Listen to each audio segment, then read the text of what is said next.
So everybody, welcome. Please put your mic in mute so we can take full advantage of this opportunity that we have with Dr. Richard Bandler, the co-creator of NLP. And he's going to be talking about his latest book called Legacy of the Master, in which there's a chapter called The Rules of Thumb. So, Dr. Bandler, stage is yours.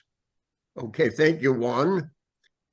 Okay, this book is about how you treat clients. There are two kinds of clients. There are clients that come, which I basically think of as repair cases. There's something wrong and they want it fixed. And there are clients that come because they want to be optimized.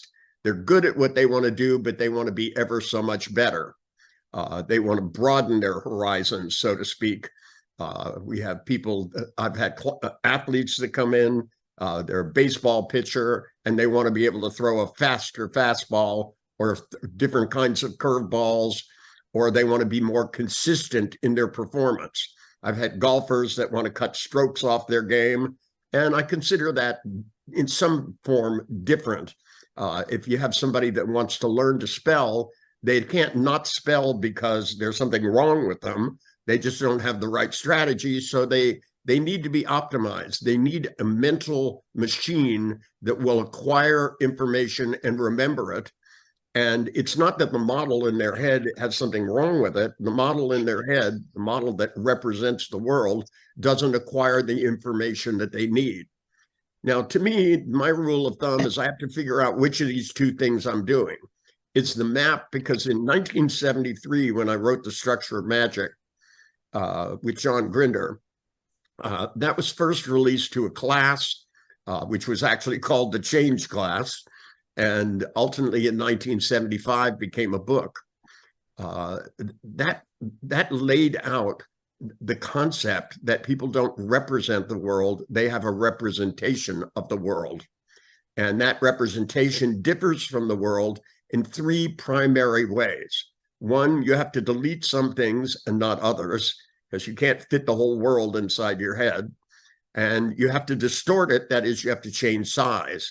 While you may be looking for your car keys, the picture of your head may not be the same size as your actual car keys. And the trick is to be able to remember things. You have to, when you put your car keys down, you have to encode where they are. Just like when you go to the airport, you have to look at where your car is because you're not putting it in the same place every time. Your ability to encode things and decode things either works or it doesn't work. And if it doesn't work, you have to repair the strategy inside, modify the strategy. And there, in NLP, we have three different kinds of things we do with strategies. We elicit them. We elicit strategies to find out if they work or not. And we try to elicit good strategies from many people, especially learning strategies about guitar, music, art, spelling, all of these things, memorizing. We elicit good strategies so that when somebody comes along, we can do installation, which is the second thing that you do with strategies. The third thing you do is to modify strategies. And this comes in two forms. One is streamlining, and the other thing we do with strategies is called artificial design, which ultimately led to DHE, Design Human Engineering, but with a different set of principles. Because in NLP, everything was based on elegance, the minimum number of things to get the maximum number of results. It's a mathematical concept. It has nothing to do with the quality. It's not like elegance in clothing design. That's completely different. The other thing is I have certain rules of thumb that I do. I test things when people come in and tell me about something. I find out if I can make it worse. Because if they tell me which way their feelings are going and where their pictures are, I typically can make the pictures bigger or spin the feelings faster and make it worse. If I can make it worse, then I'm doing two things at the same time. I'm teaching people they can control something they're saying out of control, and I can also reverse it and make it better and ultimately, hopefully, replace it. I call this, for me, this is only followed by one thing called the spider test, that which to me came out of years of doing phobias of spiders and snakes on stage. The amazing thing is I go in and I tell people at the beginning of the week, we're going to have snakes and spiders at the end of the week, and somebody gets up and runs out of the room. Now, at this moment, there are no snakes and no spiders. So they scared themselves without whatever the object is. If people can feel bad when whatever it is isn't there, it matches the spider test. It tells me it's the way they're thinking. When somebody comes in and they were traumatized at the age of 5 and they're still suffering from the trauma, and they can talk about it and cry and be scared and be terrified and be upset, what happens is they're no longer in the situation. It fills the spider test to the nth degree. It tells me that they're feeling bad about what they're thinking, not about what actually happened. What happened gave them a memory. Looking at the memory is the problem, not the events themselves. This is why going back and reliving traumas is so ridiculous. You just give people more bad, vivid memories. I stopped doing that 50 years ago, and it's paid off every time. Now, these rules of thumb have guided me into developing most of the technology of NLP. That and having good questions. The meta model is probably the most powerful tool. The reason I rewrote it and put it in the book about problem solving is because the meta model isn't just about how therapists ask questions. More importantly, it's a tool for problem solving. And most of the things that people bring us, whether it's in business consulting and coaching and doing therapy or NLP and all of that, is all about problem solving. And if you look at your problems as a challenge rather than a problem, then you start to do what's so ever so important. You start to adapt. You start coming up and thinking plans that are better than the plans. If your plan is to repeat the same mistakes over and over again, that's a bad plan. And typically I get people to tell me how much time they spend worrying about something, reliving something, and I start adding it up by the day, then by the year, then by 10 years, then by 40 years. It's an enormous amount of time. The currency of living is how you spend your moments. And if you're planning to waste thousands and thousands and thousands of them in the next 10 years or 40 years, that's a really bad plan. And when you get people to identify that, they start to feel stupid rather than a victim. And there's a good thing. Once you realize what you're doing is stupid, you can start doing something else and become smart. All right. Thank you very much, Dr. Bandler. Now, Julian Wolf, please unmute yourself and ask your question to Dr. Bandler. Thank you. Hi, hello, everybody. Well, the first question I picked is one that seems to me very personal and in the same moment very general, because a lot of people think about something like that. And I just read it how it was sent to me. I'm a single mother. I'm a student at university. I feel like I don't have enough energy to handle all that's going on in my life. How do I know what I am here for in this life and what is right for my life? How do I get enough energy to get through my days and have a meaning in life? In short, maybe, how do I know my meaning in life? Or how do I live a life that fits me? I'm sorry, what's your question? The question is... That's somebody else's question. What's your question about it? It's about how to find the purpose of life and the energy to get it. Well, the first thing is we have an answer. See, you're asking me to treat a client who's not here. Okay, that's not a question. That's a lot of what we refer to as mishigas. That's a Yiddish word for a lot of stupid stuff. To begin with, if you're looking for the purpose of life and you don't have a lot of energy, then the question is, what are they doing that's burning up their energy? It's not having a child. Lots of people have children and lots of energy. It's not having a job. because a lot of people have a job and they have a lot of energy. All of the things that she's talking about that are draining her energy are probably her thought patterns. One of them might be worrying about the purpose in life, because the purpose in life is to do things, right? Like raise children, like do a good job where you work. My first job was bagging groceries at a supermarket, and and everybody said, that I was working too hard. The other people that were bagging groceries, they go, well, you put everything in a perfect order. You put all the cold stuff in the same bag. And I said, I don't care what job I'm going to do. I want to take pride in it. I want to do it better than everybody else.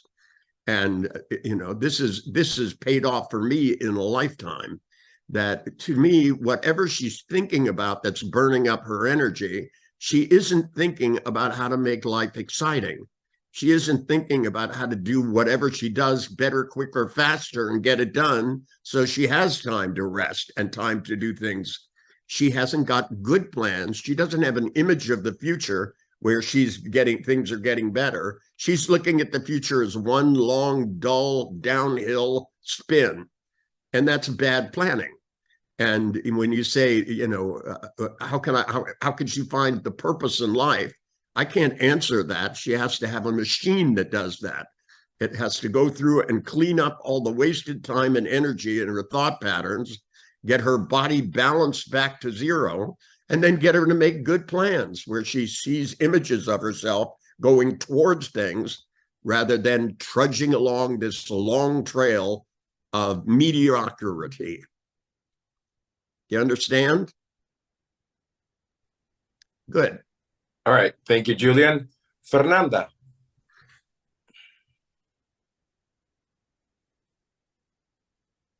Ok. Hola. Mi pregunta viene desde Ecuador. Quería hacerles una pequeña introducción. Cuando yo seguía el curso en Orlando, yo estaba embarazada de mi última hija y yo estaba muy cansada, entonces salí a descansar. Todos estaban adentro en el auditorio en clases. Y cuando yo estaba descansando, estaba agotada por el embarazo, mi bebé no paraba de moverse. Y justo entraba Richard y me dijo, ¿qué está pasando contigo? Tienes que atender a clases. Le digo, Richard, no puedo más, estoy agotada, mi bebé me está drenando la energía y no puedo poner atención, no puedo concentrarme en las clases y no entiendo nada.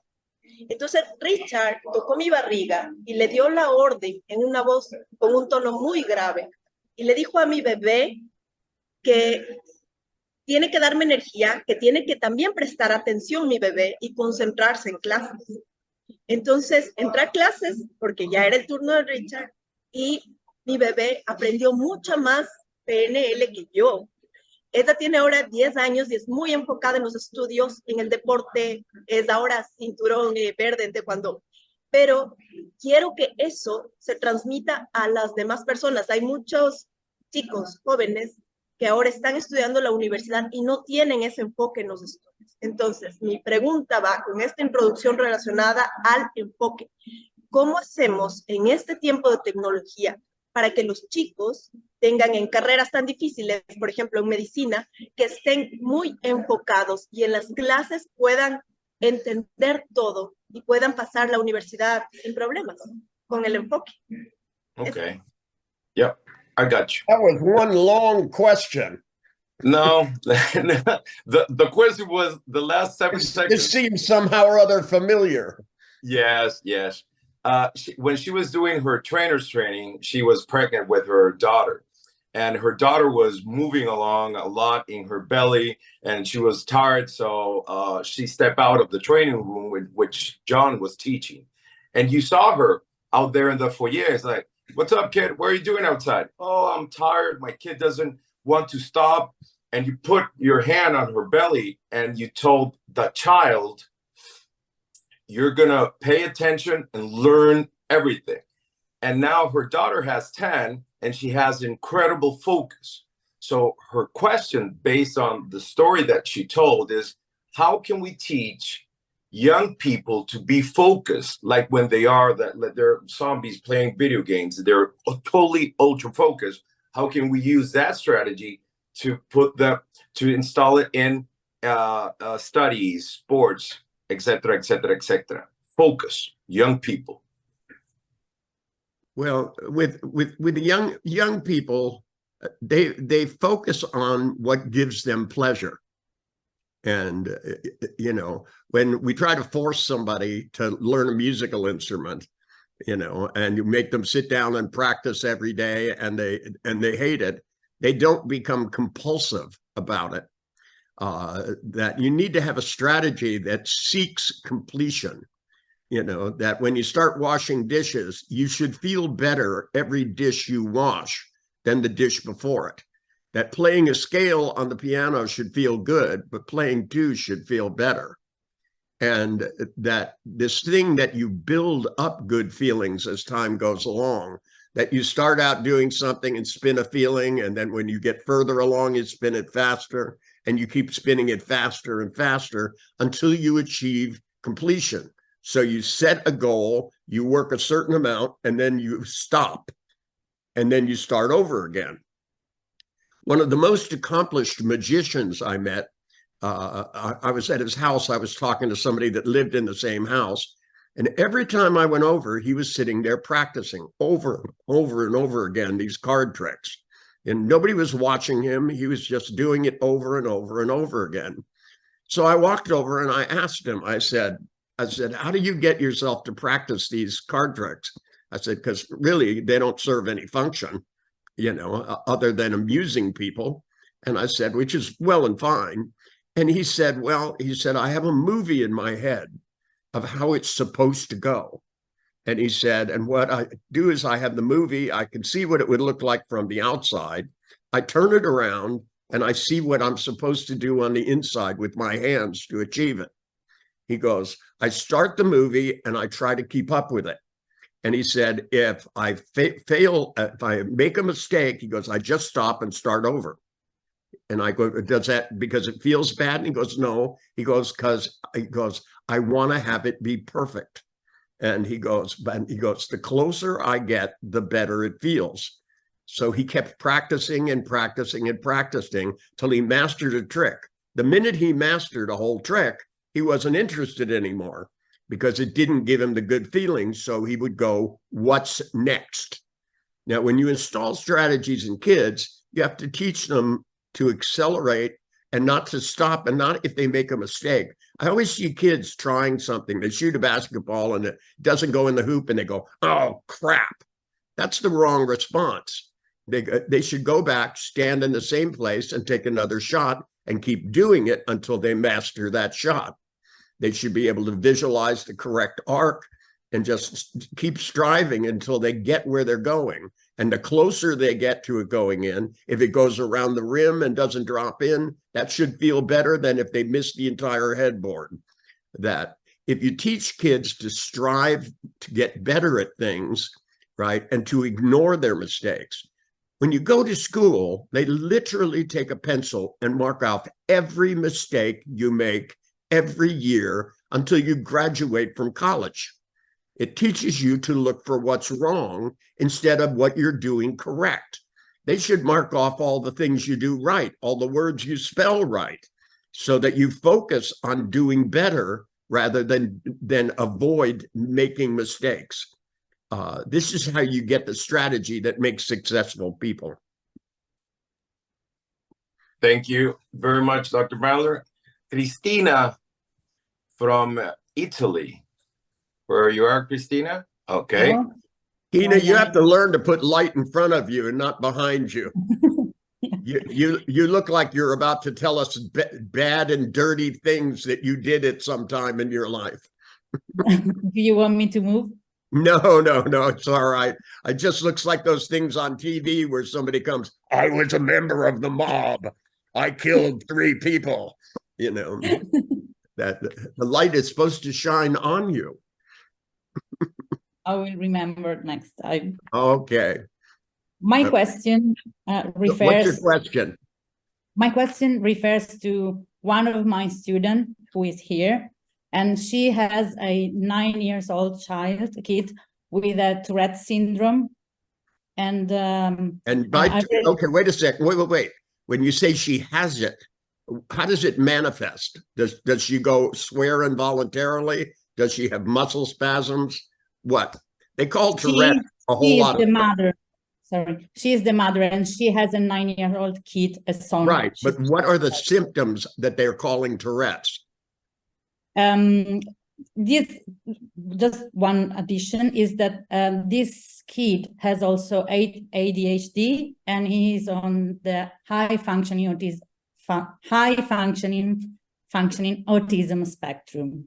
So the way these things manifest, she's here and she can talk if she likes, is he has behavioral disorders. He can sit down to eat. Wait a second.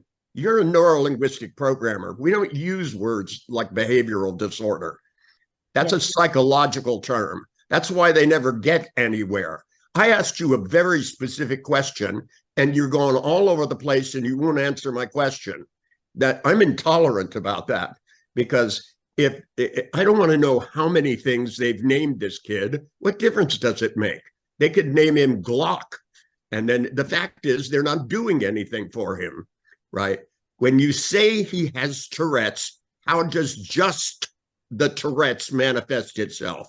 What are you seeing or hearing from him that allows people, because Tourette's could be involuntary swearing, it can be involuntary facial twitch, it can be a lot of different things. And then to go, well, he's also learning disabled, he's also, high functioning, autism, right? Great, those are lovely names, but let's just take one thing and tell me what it is you see and hear that allows you to name that.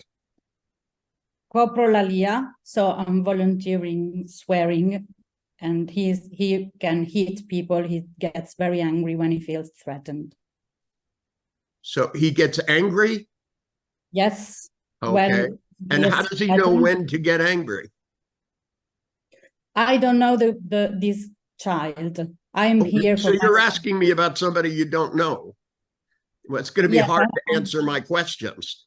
Let me give you a general answer then. And the trouble with general answers is it doesn't specifically tell you what to do. A lot of high-functioning autistic children and adults get very frustrated, and their frustration manifests as bouts of anger. Some of them, they bang their head against the table. Some of them, they yell and scream. Some of them swear. And some of them don't say anything and get facial twitches. But it's the feeling of frustration. This is what makes hypnosis such a powerful tool, because what I teach them to do is at the moment they start to feel frustrated, right, I put them into a deep trance. And I keep talking about their moments of frustration, the times that they don't know what to do, what to say, or they feel misunderstood, or they just feel like they want to lock all their muscles together and beat on the table, right? This is the moment to take a deep breath. I teach them to take a deep breath, put them into a deep, relaxed state. And then I make the following conversions. I make all the tension in their body go to their lips. On the motor cortex, okay, on the motor cortex, over a third of it has to do with your mouth and your lips, right? That means all the muscles in the body and all the muscles in the face and all the muscles in your feet and your legs, right, take up a certain amount of space, right? That's 2/3 of the motor cortex. 1/3 of it is your mouth. Now, this gives us the ability to neurologically do this. We give them post-hypnotic suggestions. The minute this anger, the minute the frustration comes, it coalesces into a smile. So that what I do is give them post-hypnotic suggestions. When I touch you on your knee, you start to feel frustrated, and then you'll get this huge smile. You take a deep breath and relax. And I make it so that it's as involuntary as the frustration itself. I set it up so that I can turn it on, so I can touch them on one knee and they start to get frustrated. I touch them on the other knee, they start to smile uncontrollably, sometimes even laugh, and take a deep breath and relax. And then I bring them out of trance, I fire off, they start to get frustrated, and I go kaboom. and they smile and relax. I keep doing enough that it becomes involuntary. Does that answer your question?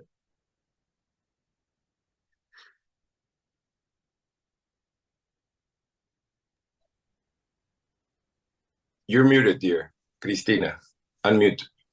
Oh, sorry. I said, yes, I'm now ready to meet this kid, and I look forward to read your book. Thank you so much, Dr. Bandler. Very good. We have Gemma Marazzo, also from Italy. Gemma, unmute. There you are. Good evening, Dr. Bandler.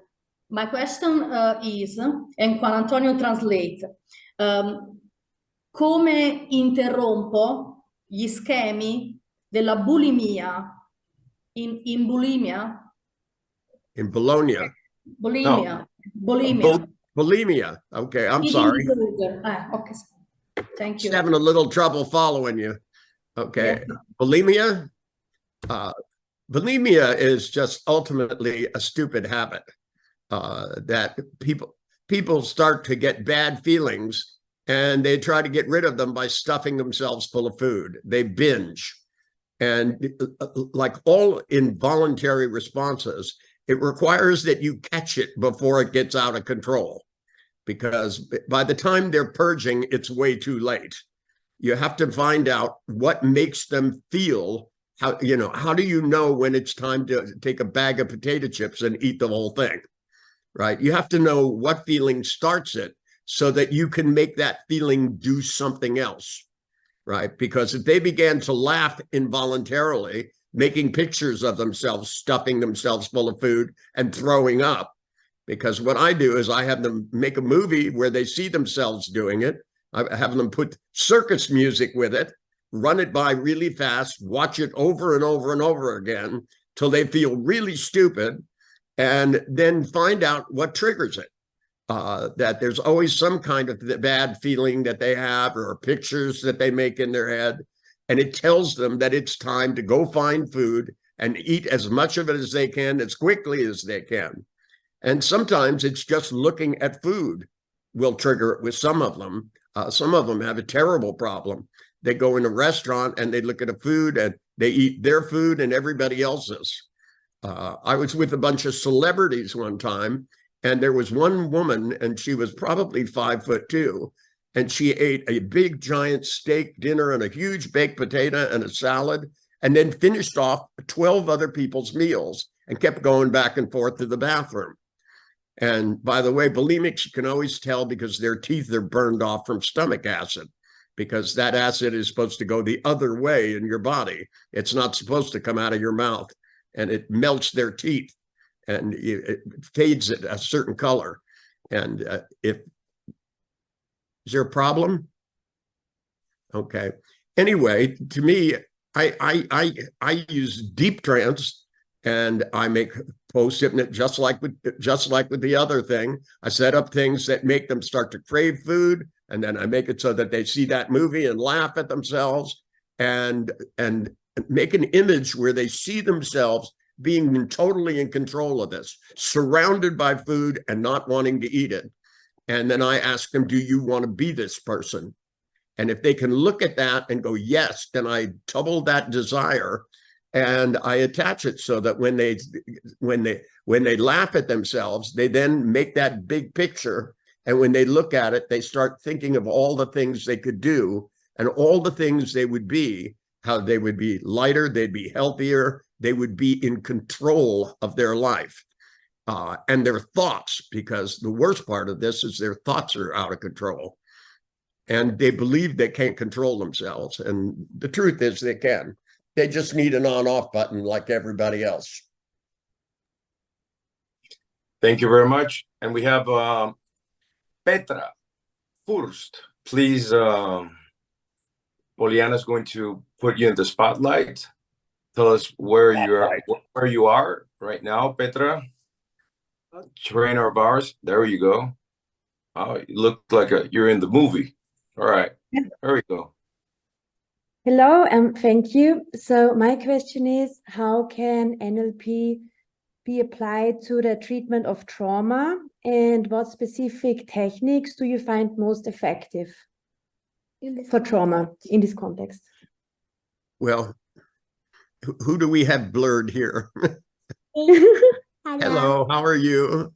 It's okay, you can leave the picture on. That trauma is a big word. Trauma covers a lot of different stuff. And if somebody is traumatized, one of the first questions I want to know is how recently, because some people, it's years ago.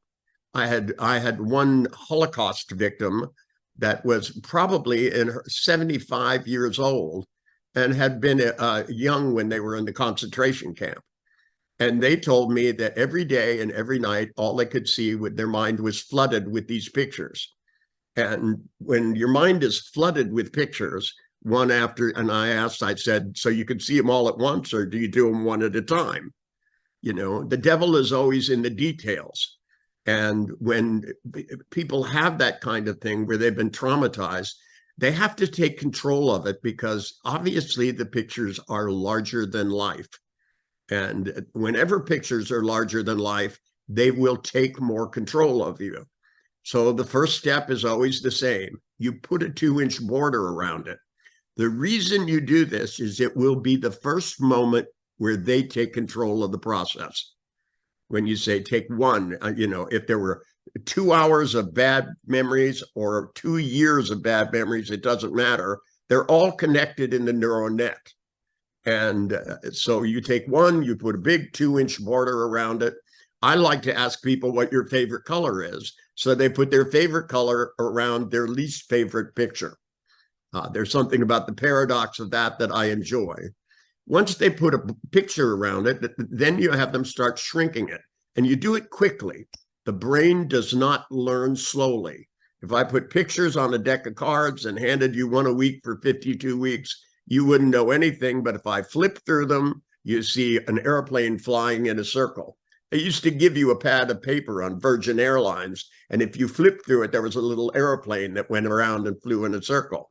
But if you just had one of those once a week, it would never look like it moved. Your ability to take control of the process. Now, remember, this will generalize all over the place. That once you take that picture, you shrink it down to the size of a nickel, blink it black and white, right?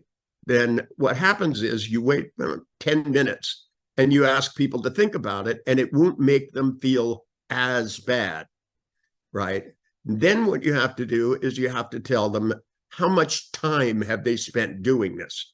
Because typically traumatized people, I had somebody that was kidnapped, literally kept in a garage, burned with cigarettes, right? I mean, these people were evil, evil, evil. I won't use the slang words because of what's next to you, but I really am tempted to. These were evil people doing evil things. When she finally got away, right, from the situation, all she could think about was this. And she said, I think about it all day. I think about it. She goes, I wake up in the night thinking about it. So it totaled out to 6-8 hours a day. Well, when you multiply that by 365, that's a lot of hours. You know, you multiply that by another 10 years, it's a way lot of hours. We're talking hundreds of thousands of hours. And when I said to her, does that sound smart? You know, she said, well, no, but it's not like I have a choice. And I said, well, go back and think about it now. And she goes, well, it doesn't make me feel it's bad. And I said, think of one of the other things that you think about. And she went in that and she goes, well, that doesn't make me feel as bad now either. And I said, well, then why are you making the pictures at all? You need new pictures, right? Because if you hadn't gotten out of the garage, you were killed, you wouldn't need new pictures. But the fact is you got out. And if every time you look at that cigarette burn, you go, I need a plastic surgeon, this reminds me of that, you should look at that and go, I got away, I'm alive. And in fact, the person that did it to her isn't anymore. The police ended that problem. And, you know, you should be proud of yourself. I think right now about all these people that, you know, are been held hostage in, you know, and they took 140 people or whatever it is. Nobody knows the exact number. They've been hostages from some of the worst human beings. You know, they're going to come out traumatized. They shouldn't have to stay traumatized. And this is done by changing the way you think. You take your eidetic images and you turn them into constructed images. You shrink them down suddenly because it goes through threshold. And then it starts generalizing to other things. You take the bad pictures, you push them away, you replace them with good pictures. You take the bad voices that go, you know, how could this have ever happened to me? And you change them to, I survived. You know, I got through this. Now it's my turn to do good things and replace them with good pictures. Best thing about the past is that it's over. And the best thing about the future is you get to do whatever you want with it. Awesome. Awesome. And now the last question comes from a trainer of the society that he is in Russia. Sergey, please unmute. Well, do you hear me? There you go. Well, nice to see you. Nice to hear you, Richard. Nice to see you too. Very glad to see you. It's a very incredible event, and it's a pleasure to hear you, your ideas, your experience, and whatever. Well, the question is, I'd like to find out the general approach for schizophrenia. Since to start, wait a second. Wait, stop. Let me stop you right there. Schizophrenia is not one thing. Yes, exactly. It's a whole lot of things for which they don't know what they're doing. Absolutely.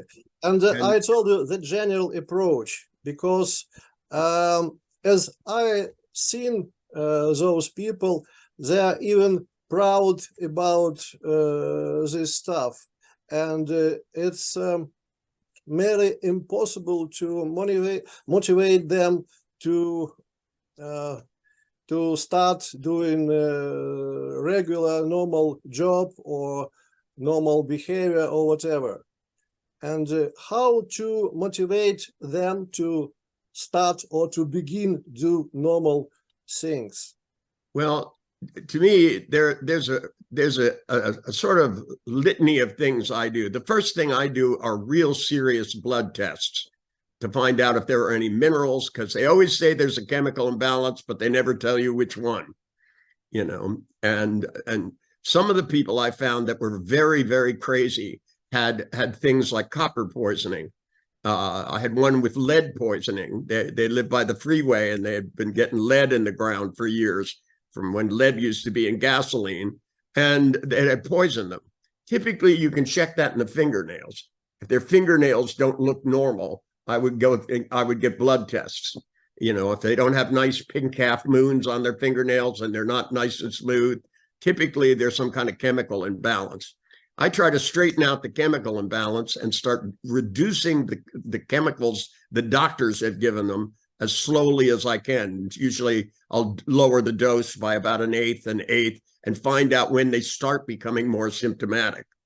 Some of them I lower it down and they become less symptomatic, which is paradoxical if you think about it. Then I'm a firm believer. When I worked with my first schizophrenic, I was told on no uncertain terms that they cannot be hypnotized. And 30 seconds later, I had that person in a deep trance. That when people are not cooperative because there's too much nonsense going in their head, you need to get them into a deep trance and teach their body how to feel good. How to feel good so that it, number one, is real balanced. On a scale of 1 to 1,000 on minus 1,000, where your body should be, most people rest at about 500. That's what they think being relaxed is. And being relaxed is zero. You know, being in a deep trance, probably down to 500. And to me, I use deep trance to balance their body, their head on their shoulders, to make sure every muscle in the body is relaxed. And then I go through and teach them new feelings like exhilaration, curiosity, motivation, and I turn them up hypnotically and start attaching them to things, simple things, sweeping the floor, so that the more the floor is swept, the better it feels, so that they can get good feelings from something other than constant complaining, which is what I found annoying about schizophrenics. That whatever it is they want to complain about, they want to do it incessantly and repetitively. Most schizophrenics live in a small world and it's unpleasant, and they talk about it way too fucking much. The other rule of thumb that I use is if they define schizophrenia as not being in touch with reality. So I have a tendency to alter their reality so that they're not crazy. I find this shocks them into coming to their senses. This is the old story of the guy that thought he was Jesus Christ. So I arranged for him to be crucified, and I did it on Good Friday. Good for me, but not so good for him. Depending upon the severity and the kind of schizophrenia, there are all kinds of different manifestations that they call schizophrenic behavior. And I think these names come along as an excuse to just medicate people and not treat them because the technology didn't exist.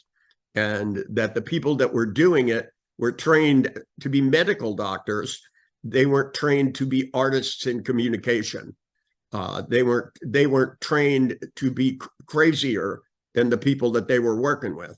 And most of the time, I find most of the people locked up in mental hospitals got there because they scared people, and that they said things which scared people. So they locked them up, they drugged them, and then went, "Oh my God, they're acting weird." Some of them are there because they overdosed on drugs. I found all kinds of combinations. That I grew up in a generation where people experimented with drugs. That experiment didn't always go well. And a lot of the people I found in hospital had just over-medicated themselves on LSD, and all kinds of other drugs, speed, and popping pills in odd combinations. And if they were stupid enough to do that to start with, getting them off the pills isn't going to make them any smarter. You have to literally train them how to make good decisions. And you have to give them really good feelings to move towards, and in some cases, really bad feelings to move away from, And I had one that was talking to entities in the night and then coming and telling the psychiatrist, she'd look the doctor in the eye and go, "The entities were talking about you last night." And the doctor would go, "And hypodermic needles, shoot her up." I had to tell him, I go, "Look, that you need to come in and go, you're right. They came to me last night. They were talking about the horrible things that are going to happen to you, and how many entities did you have?" And they go, 3. And you go, "I had 7. This is the point where you start to make ridiculousness as ridiculous as it is. But as a general principles, those are the best I can give you off the top of my head in a short time. How are things going in Russia? Unmute, Sergey. Pardon? I said, how are things going in Russia? Well, perhaps it's different to reply in one. Well, I'm not asking you to get yourself killed. I just meant the general population. Is it fairly normal for normal people? It's depend on the group of people. It's not very widespread for all the country, Okay, well, best of luck to you. Hang in there. Ultimately, things will get better. They always do. Thank you very much. It was a pleasure, really pleasure to hear you, to talk with you, and it's a really good time. Thank you very much.